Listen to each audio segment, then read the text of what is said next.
Hi, this is Pat Moorhead with More Insights and Strategy, and you are listening to the More Insights and Strategy podcast. I should call it a video cast too, but in case you're just listening, we'll call it a podcast. I am here again with Raju Vajesna from Zoho Corporation. Hi there, Raju. How are you? Great, Pat. How are you? Good. We've had thousands of people watch you, the two of us talk about our privacy series. We've had 4 up until this point. We started off with consumer surveillance, then talked about business, and then sensory surveillance. And gosh, I think I skipped one, adjunct surveillance. So my bad there, but we're going to wrap up this series taking a bigger, more holistic look at this is, privacy, surveillance, and the road ahead. And I think the first place I'd like to start with you, which is why does this really matter? I mean, there are some good things that have come from this. The internet is quote unquote free, right? I don't have to pay to get on and watch my favorite news program. I can buy a home speaker that's $15 that probably costs $14 to make. Maybe even more. Maybe they're even selling it at a loss. Maybe I get advertisements that are focused for me in my age group. But let's really step back. And there's always a catch, right? And in America we say there are no free lunches. Somebody's always going to pay for it. Yeah, and it is, by the way. They are not selling it for $14 or $15 when they make it for $14. Well, because they are double dipping. They make money from you selling the equipment, and then they make money from collecting your data and selling it to someone else. And that is an ongoing stream. So that is an ongoing. So there is no free lunch, as you rightly said, and that's what's going on. And it matters because if you ask the question, who is impacted? It is us. It's basically you and me who are users of some of these products without knowing what we are giving up. In this case, it is our personal information about our families, the kids, all of these. Kids are now being surveilled, unfortunately, at a young age, and they don't even know what's going on. So we are losing the privacy. And that is what is at stake. We are losing our freedom. That is what is at stake here. And it's an important topic. And if you look at how we got here, if you just step back and look at how we got here, during, say, early 2000s with advertising-based companies, Google and several other companies, they started taking off, and the business model of advertising took off. And advertising is directly correlated with the amount of data you have, because it's all about customer information. And the success of Google was so big and vast that that gave rise to thousands of companies with advertising-based business model. And it's like every startup now wants to sell ads. I would call the last 2 decades as the lost decades in innovative business models, because everyone wants to do ads because there is money out there, and not realizing how far it has gotten and not questioning the ethics of it. We are getting ourselves deep into this rut, and it is important to step back and say, as a humanity, is this where do we want to spend our brain cycles on selling advertising? You have to ask that question. I mean, we do that, certainly. Where do we want to put our brains to use? Is this advertising and see how someone should click on that ad, or is it the betterment of the humanity? And those are important questions. So now I think it is important to step back, ask that question and say, hey, what do we want to prioritize? Do we want to get into selling the data and advertising, or something else? Yeah, it is. It is. I look at the opportunity cost, and you ask yourself, well, what would we be doing if we weren't finding the best way to target ads? Maybe we would find more solutions to clean drinking water. Maybe we would find more solutions to feed more people. Maybe we would find better ways to educate our kids, right? And the plus and the minus of capitalistic society is that it does follow the money. And I do think there is money in keeping more people alive and improving people's livelihood. I would have thought that, and I'm not a big regulation guy. Okay, I'm more of a laissez-faire person. I'm a believer that when government comes in, I look at communist societies, and that hasn't worked very well so far. But I feel like I would have expected things like GDPR to have a little bit more teeth to it, but I feel like it came too late. And I feel like because what happened is we had a 20-year run where it just didn't matter, right? And then I think part of this is the technical lack of understanding inside of our governments of how technology works and how it does. The United States, right? We've seen Google and Facebook in particular be brought in front of the House subcommittee. So maybe we're making up for lost time. Maybe we aren't, and there are some big decisions that will be made that will talk about whether these companies are broken up or regulated. I will tell you that the cost of violating GDPR and other privacy fines, actually, the cubic dollars of those fines in Europe were bigger than the losses from security breaches. Okay. So it's a big deal. And then every conversation I'm having with vendors right now in the tech world, we used to just talk about security, but we talk about security and privacy. Because again, I hate to say this, follow the money. Those fines, I see what happened to British Airways. They got hit with a massive fine over violating GDPR. So I think that is in a good direction.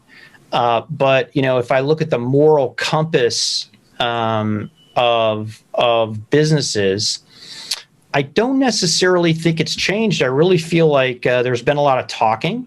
But I don't think that there's fundamentally, I don't know if I believe it yet. I think it comes back to one word. It is greed. Companies don't know, and maybe in this case investors too, they don't know when to say enough, right? There is something called, in our case, we follow a simple principle, which is leave money on the table. It is okay to not take more than what you need. Is this something at Zoho? It is at Zoho. Okay. No, it is at Zoho. We do that. We leave money on the table. Or replace money with food. Just because there is more food on the table doesn't mean that you have to eat everything. Just because there is more money to be taken doesn't mean that you have to take. And if that is the model that you have followed, which unfortunately majority of the tech companies and companies follow, is then you get into that model of greed, and it's a never-ending thing. There is, you will want more and more. And if you go down this path, the pendulum swings too much to a single direction, where growth, and you want to collect a lot of information and keep growing and growing. It's a never-ending thing. And what happens is is we reach a stage, which is the stage where we are in, where the irony is the wild success of the internet companies will break the internet, which means the internet as we know it, with everyone connected globally.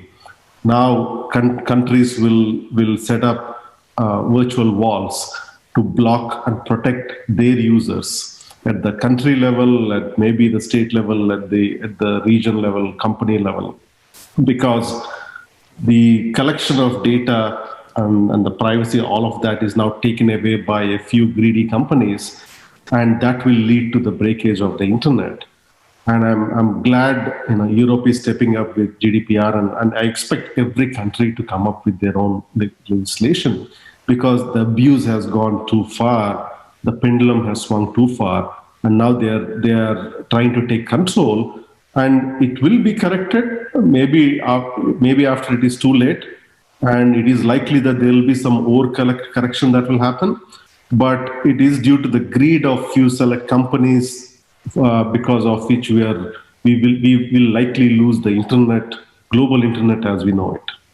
Yeah, it's funny. I'm into science fiction movies and these futuristic movies about how terrible our future is, and I used to laugh at the thought of these big corporations, right? I don't know if you've watched Blade Runner before, the first one, where these companies there's only a few very large companies who are almost a proxy for our government, and RoboCop was another one. And so, but I always thought it was funny at the idea because when these movies came out, tech companies weren't the top of the stack. You had oil companies, you had transportation, things like that. But I think if unbridled, greed and driving valuations, that is a very possible thing. And you're seeing it already today, where these big companies are spending money to drive the government into certain directions, and I just know that's not good. What you brought up is something I'd never heard before, which is this notion that the pullback will be so extreme with things like data sovereignty, as an example, that it breaks the internet, and we just stop sharing. And we stop sharing ideas. We stop sharing opinions. Potentially, our relationships suffer. I was joking with somebody that I felt like I knew more people outside of the country than I do in my own Austin, Texas, and that's just because of how much I travel. And this notion of the internet breaking, I do think is fascinating. And when you look at GDPR as an example, the positives of it is consumer disclosure, right? Mm-hmm. But it also says that physically the bits have to stay inside of the EU. And then if I take that, by the way, I don't think the big companies are going to get broken up because I feel like that the U.S. will be more concerned with China and China's large tech companies that the U.S. will be looking at national security interests. So in other words, I think the government will be more concerned with China monopolies than it will with U.S. monopolies, and that's why they won't get broken up. I actually expect every country to go the route of China, and which means every country will raise the barriers and will try to develop their own ecosystem instead of depending on some other companies that are in a different country. So it is just a matter of time where every country, US included, will go the direction of China. That's what I think. Because the abuse is getting too far. I mean, in the previous episode, we talked about sensory surveillance, where there is a face recognition component at the house level. It is just a matter of time before that information is passed on to the federal governments to whatnot, right? That's one. Or if you look at the news, maybe a couple of weeks back, Amazon announced Amazon One, where they are using biometric data to authenticate you, like your handprints and whatnot, which means your biometric data is now residing in the cloud. Now, it is okay when you have that information about your citizen, but Amazon is a global company. Will governments be okay when these bigger companies collect all biometric information about their own citizens, which means companies having more information about the citizens than themselves? Will it be okay? I think that is where the countries, the governments will raise barriers, and that will lead to the breakage of the internet. They will essentially build these virtual walls and encourage the local thing. This happened recently in India, and I follow India very closely, where Google blocked one of the companies, the popular financial companies out there, who handle more than 50% of transactions in India. And Google blocked that particular app from their Play Store, and Google owns 95% of the market share there. Now that raised the question, should Google control what the country uses? And now that created a backlash. And this is just one incident, but Right. I expect every country to go through this, because they're going to go through this self-assessment phase, and they will develop this local ecosystem. And that's actually a good thing. And I expect every country that is the reason I say I expect every country to go down the route of China.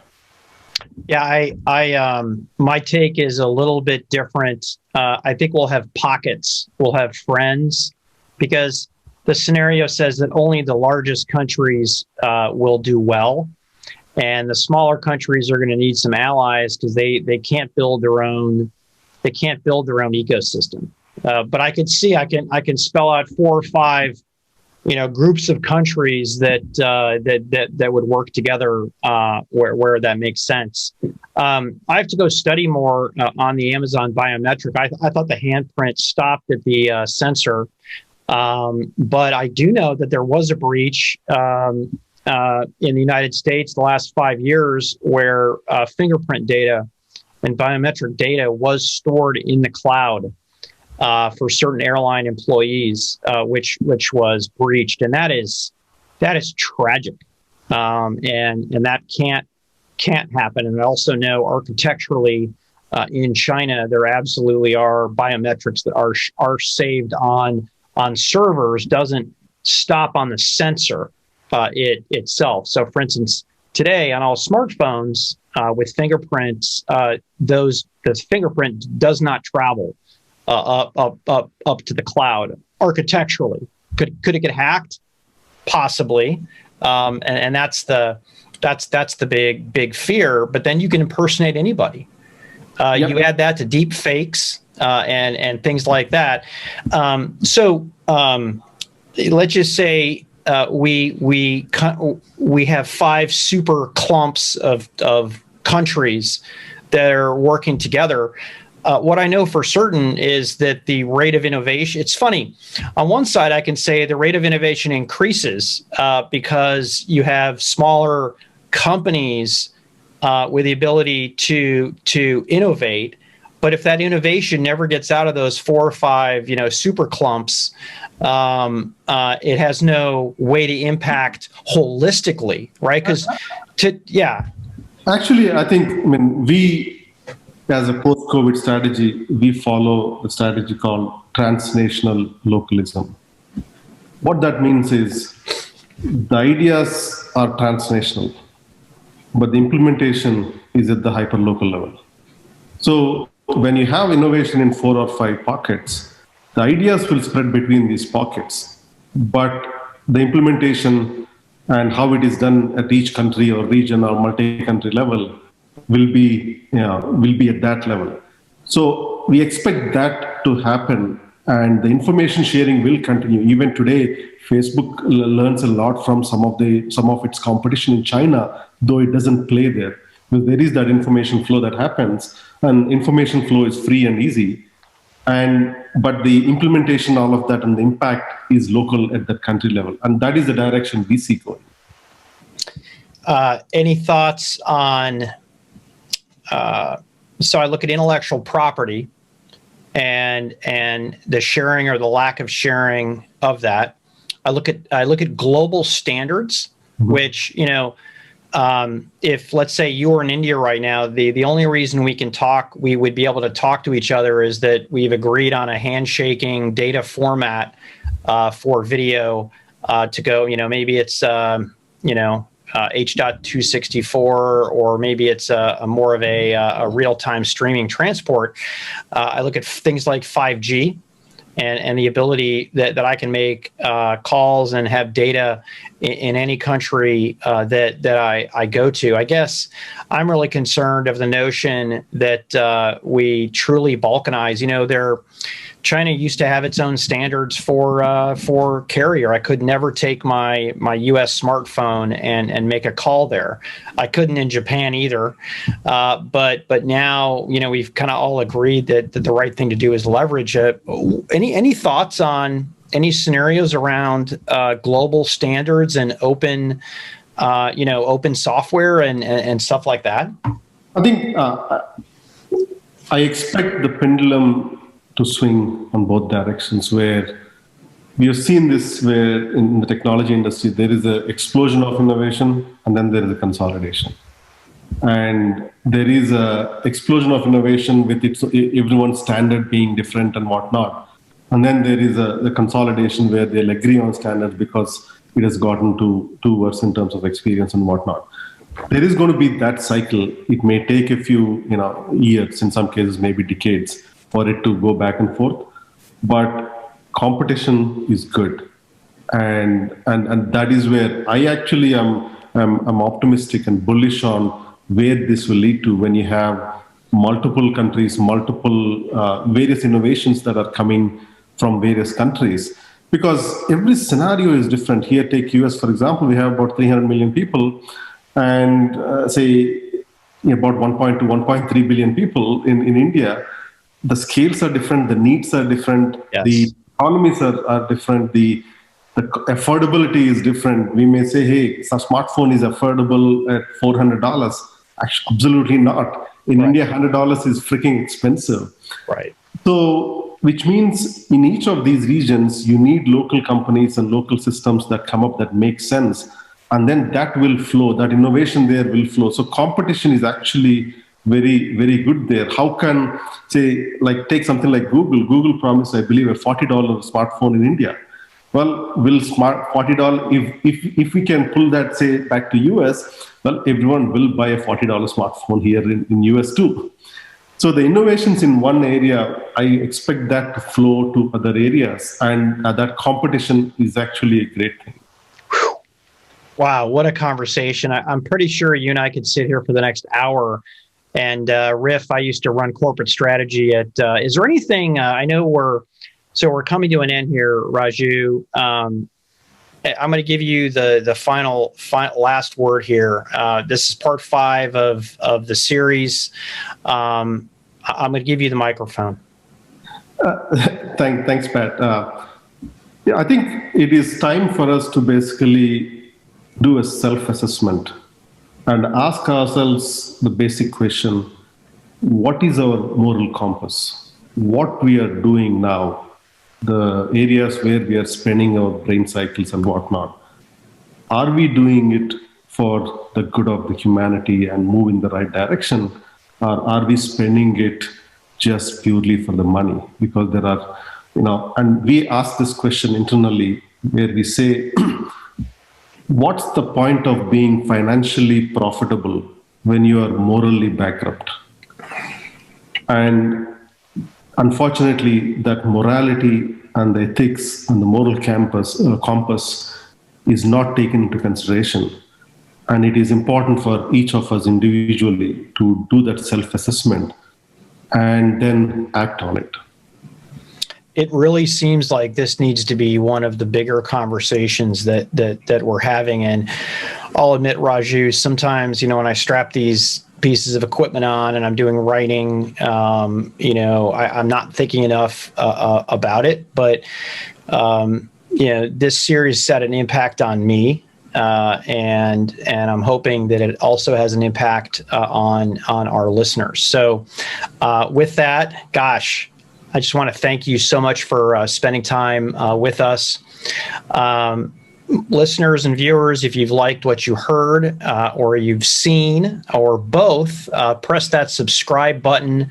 Until then, this is Patrick Moorhead with More Insights and Strategy, closing out another interesting podcast and videocast. Take care.